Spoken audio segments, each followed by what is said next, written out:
Hey guys, in this video I'm going to be talking about how to actually find complex vulnerabilities, things like business logic, broken access control, IDOR, things that generally are going to require more reconnaissance, not in the sense that you got to run a lot of tools, but there are just a lot of things that you need to do to get there.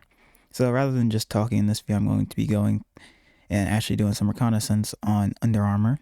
This is a public bug bounty program on BugCrowd, and just walk you guys through what I do. First off, go right here, Kali Linux. First thing I like to do is I like to make a folder for it. So I have a bug bounty directory. I went to cd bug crowd because I also work on HackerOne, mkdir, and create. Let's just call it under, and then cd under. Now from here, I like to start with my note editor, where I take my notes. So I take my notes in VS Code here, and we start with accounts, because oftentimes you're going testing for these business logic and broken access control will require multiple accounts. Sake of this video, we won't be getting into that yet, but account 1, email, password. I just save all that stuff here. I usually try to use the same emails. Yeah, I just bug crowd stuff. Let's see, and then one more thing that you need based right off the back is recon underscore UI.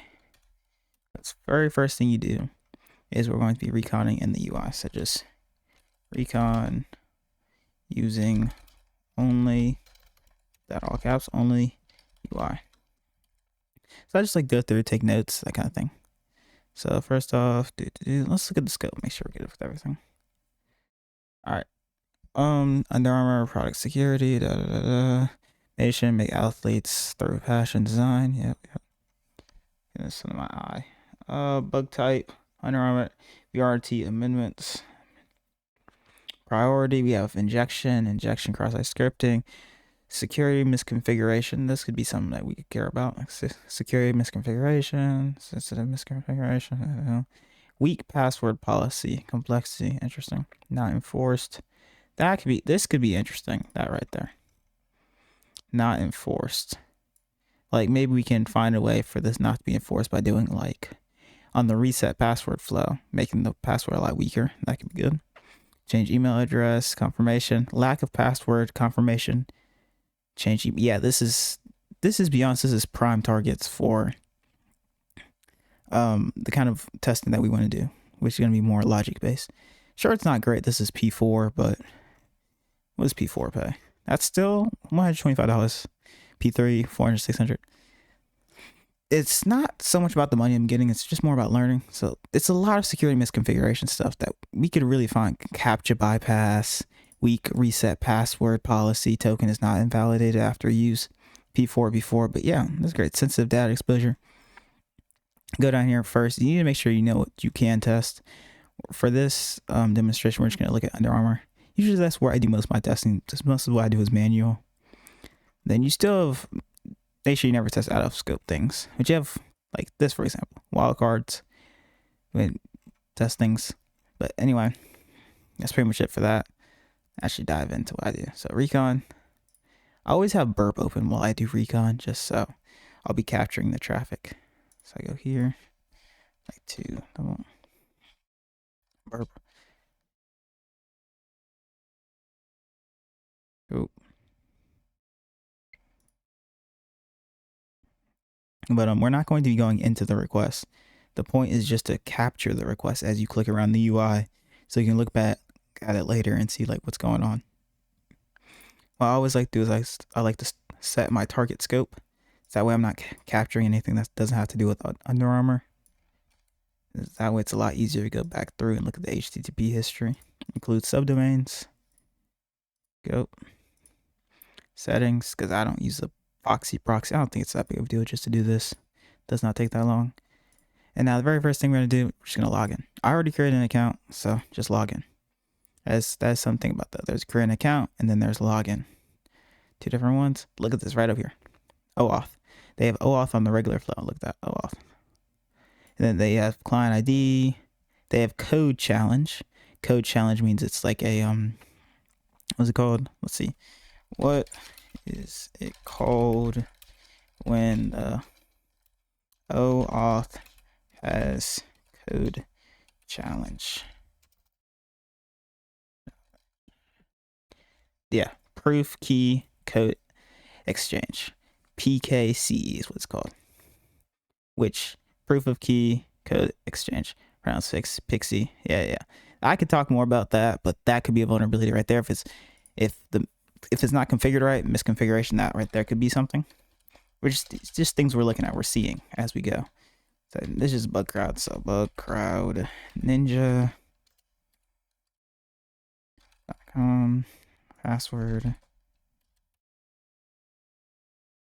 See how also keep in mind there's a keep me logged in and I forgot password. So write that down. On the log and oh my gosh, there is a logged in button and also a forgot password. Most likely the forgot password is going to be an email verification. This is most likely, but obviously we're going to test that later down the line. See, look, right here, state. They have a state. There they have a code. This is you get the code after on the callback for OAuth because they get like the challenge and then the code challenge stuff. And then when they'll send you the code and that's how you actually get logged in. But that's more like in depth, but just seeing it up there is interesting.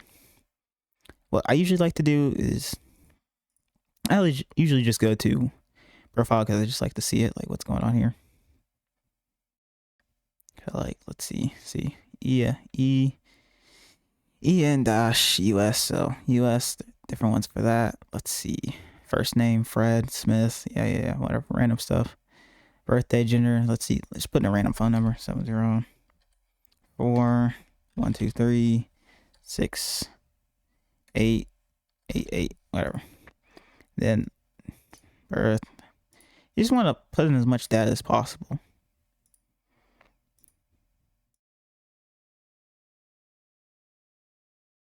Because this way you're just populating burp. Other things, see, preferences, what you shop for, say boys, no, let's say men, whatever, both, I don't care. Softball, basketball, softball sucks, basketball, soccer, let's see, who do you follow, Stephen Curry, The Rock, whatever, save. And this is a GraphQL API I checked earlier, but is something to keep in mind. Preferred sizes, click around. That's interesting here. Payment methods. Currently have no saved payments, addresses. You're just gonna look around the UI. Anyway, this is another really important thing. Like take this and like this is important actually. It's right here. Extensions, Wappalizer. See, I can see the tech stack right here. This is what they're using. E-commerce, Structure, Next.js, Next.js, React, Next.js, OpenGraph. Yeah, GraphQL. I'm pretty sure that's what that is right there. Advertiser, it doesn't really matter. But this, oftentimes, like, you're not going to know what these tech stacks means. Oftentimes, there can be vulnerabilities like right here. So this is what I'm going to do. This is a secret strat. Go right here. Straight ChatGPT. This is what we're going to do. I'm going to put it over here to the other side so I can go ahead and just screenshot. And I'm just going to show ChatGPT tech stacks on this app. Just screenshot them. That way I can show it to ChatGPT and it'll tell me more about this specific application once I tell it the tech stacks. Let's see. Customer data shouldn't really matter, but whatever, just get it all. Now, all right, coming right back here. What we're gonna do, tell me what's important from these screenshots. Doing bug bounty recon on Under Armour. I think that's how you spell armor. No, it is not. Oh my gosh. Whatever. Forgot the R. And here we go right here. It's going to start. Below is what actually matters for bug bounty recon. For these, WAPalizer screenshots, filter for attack surface, trust boundaries, and bug classes. Noise is omitted. Yes. All right, core architecture, high value, next.js, 15.4.10, React on Vercel, server-side rendering plus API routes equal auth, session, and caching bugs. Look for API asterisk endpoints, especially user order account, misconfigured ISR, caching leaks, user header base, auth assumptions, exported. Vercel often implies multiple environments, preview, staging, branch-based deploy URLs, varnish caching, critical for cache poisoning. See, this is going to be more complex vulnerability, so that's something we're going to test because not as many researchers are going to test that. By researchers, I mean bug bounty hunters. Cache key misconfig, cookies ignored, headers ignored, authenticated responses cached publicly. Authentication, identity, and state, very important. Adobe experience, centralized identity equal high blast radius. Look for token reuse across subdomains, IDOR via identity IDs, cross app, session confusion. And we know we can actually do this part, token reuse across subdomains, because if we go here, look here. We have a few things like that here. Underarmor.cn. I'm not sure what CN is. Let's see. Let's just click it. Copy link here. What is .cn? I don't actually know. Could be an API. I don't know. Okay, so it's like the Chinese version of Under Armour. Well, this is probably going to be even less tested because most people are only going to do this stuff in English. So if we test this, it will probably be even more vulnerabilities here. And it's a wildcard. I mean, we have even more to test. So that's interesting. But back here. IDOR, Salesforce, oftentimes personalization, user profiles, check profile IDs, client control identifiers, weak authorization, Qualtrics, history, good for IDOR, open server, tag manager, focus on DOM, XSS, reflected. I don't really do injection, but I'll do it after I've done more complex stuff because that's where I focus. Check if user input flows, payments in e-commerce, price manipulation, currency tampering, client side, webhook, trust issues, instructor, advertising, security signals, what's missing, good balance, no WAF detected, interesting, increases chance of logic bugs, IDOR, business logic abuse, race conditions, another good one when it comes to more complex stuff. No WAF detect, that is interesting. Maybe we'll test some injection points, maybe. Like XSS. Recon actions you should take next. And it's going to tell you what you do next. Map, API service, especially cart, account, order, loyalty, profile, test caching, logged in, logged out, change headers, cookies, hunt IDOR, client side XSS, payment logic, in discovery.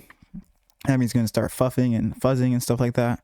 Bottom line, this is modern enterprise e-commerce stack with heavy third-party identity, complex caching, large client-sided execution service. This combination strongly favors IDOR, business logic, caching, bugs, auth, / state confusion. And we got all that information just from looking at WAPalizer. That's not WAPalizer right here. So if you don't have WAPalizer, make sure you just get it, install it. It's free. And you just get way more information about your target. And let's see. Anything else we want to do? Like, I always do basic stuff like this. Just test, just see how. Query parameter.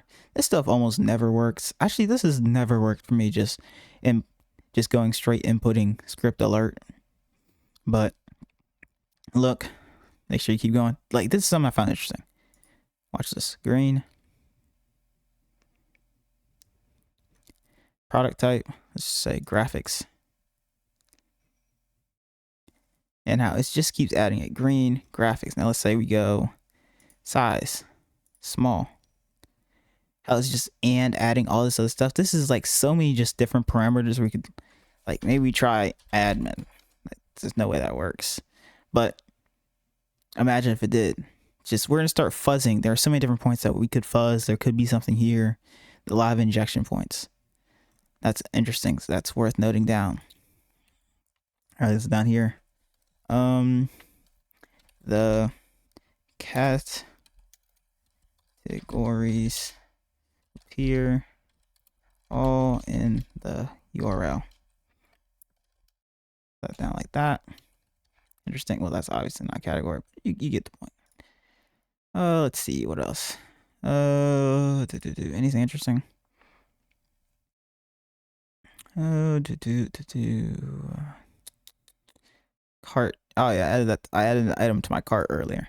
Another thing, you got to add items to your cart. Do that. Favorite an item. See what that does. Though on the back end, not so much the front end. Favorited. They accept Klarna or PayPal, which we're not gonna do because I don't buy stuff. I could like cancel it before I buy, but I just don't want to. Oh, there's another thing I want to talk about this. This video is already 15 minutes. Let's see. Go back to profile. Did want to talk about this right here. Email and password. Change password. It said, and let's see, change password will require. What does it require? Verify your email. For security purposes, we need to confirm **bloodcrowdninja.com. Before you continue, send a verification email by clicking send me an email. Oh, look at this. We're back at OAuth stuff too. Need to authorize this. Okay. See, this is going to be high value testing right here because it explicitly says right here, weak reset password policy. Token is not invalidated after use. Security misconfiguration. There's so many security misconfigurations. This is probably going to be the main thing I want to hit. Obviously, we'll try other things like IDOR for sensitive data exposure. But misconfigurations, I want to like start eating this stuff up, just taking all of it. But that's going to be like main spot that I test. I'm going to test that. I'm going to test seeing if I can email link, have two different accounts using the same email, and then test the login flow and a whole bunch of other things. But that's going to be it for this video. In this video, I just wanted to walk you through like how I go about starting off my recon, manual recon, not just running a whole bunch of tools, and how I'm actually going to go about hunting for complexity and this new target that I'm now working on. If you like the video, like, subscribe. If you have any questions, you can comment me. But I'm out.